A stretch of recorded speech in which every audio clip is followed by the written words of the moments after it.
Bienvenue sur le rocher. Les films d'horreur, certains en raffolent. Ils adorent l'adrénaline, les frissons, la sensation d'avoir peur en toute sécurité. D'autres, au contraire, les évitent totalement parce qu'ils savent que ça les trouble ou les perturbe. Mais en tant que chrétien, une question sérieuse se pose. Faut-il vraiment éviter ce genre de film ? Est-ce simplement un divertissement inoffensif ? Ou bien cela a-t-il un impact spirituel réel sur notre vie et notre relation avec Dieu ? Aujourd'hui, on va plonger ensemble dans ce que dit la Bible et pourquoi ce sujet touche directement notre foi, même si parfois on ne s'en rend pas compte.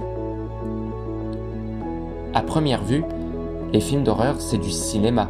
On se dit, ce n'est que de la fiction, ça ne fait de mal à personne.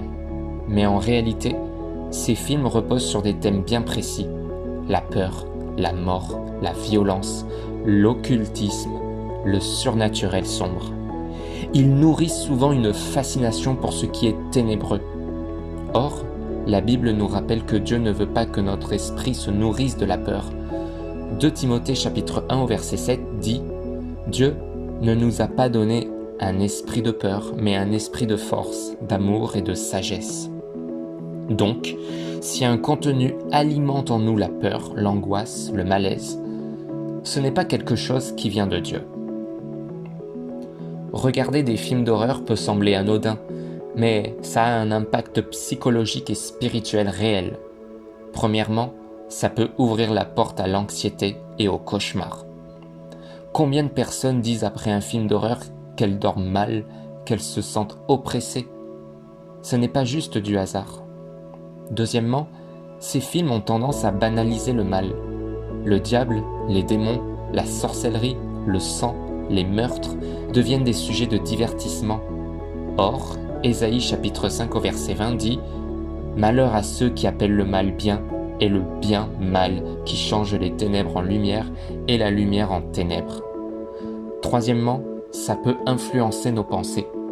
Ce que tu regardes reste dans ton imagination et nourrit tes méditations. Jésus dit dans Matthieu chapitre 12 au verset 34 « C'est de l'abondance du cœur que la bouche parle. Ce que tu laisses entrer par tes yeux finit par habiter ton cœur. » Dieu ne nous appelle pas à vivre dans la peur, mais dans la paix. Philippiens chapitre 4 verset 8 nous encourage à remplir nos pensées de ce qui est vrai, honorable, pur, juste, digne de louange. Autrement dit, Dieu nous invite à choisir consciemment ce qui nourrit notre esprit. Jésus a aussi dit « La lampe du corps, c'est l'œil. Si ton œil est en bon état, tout ton corps sera dans la lumière. » Matthieu chapitre 6 au verset 22. Ce que tu regardes a donc un effet direct sur ta vie spirituelle. Si tu remplis ton esprit de violence et d'horreur, ton cœur va en être affecté. Mais si tu le nourris de louanges, de paix, de paroles, ton esprit va s'élever vers Dieu. Ce n'est pas une interdiction légale, c'est un appel à la sagesse. Certains pourraient dire « Mais la Bible n'interdit pas directement de regarder un film d'horreur. » C'est vrai, mais la parole nous rappelle une règle essentielle. Tout m'est permis, mais tout n'est pas utile. Tout m'est permis, mais je ne me laisserai asservir par quoi que ce soit. 1 Corinthiens chapitre 6 au verset 12. La vraie question, ce n'est pas « est-ce que j'ai le droit ?» La vraie question, c'est « est-ce que cela m'édifie ? Est-ce que cela me rapproche de Dieu ? Ou au contraire, est-ce que cela détruit ma paix intérieure ? » En tant que chrétien, tu as une liberté, mais cette liberté doit être guidée par le discernement. Si quelque chose pollue ton esprit, même si ce n'est pas interdit, pourquoi t'y exposer volontairement ? Alors, faut-il éviter les films d'horreur ? La Bible nous pousse à réfléchir autrement. La question n'est pas seulement « ai-je le droit ?» La vraie question est « est-ce que ce choix me rapproche ou m'éloigne de Dieu ?»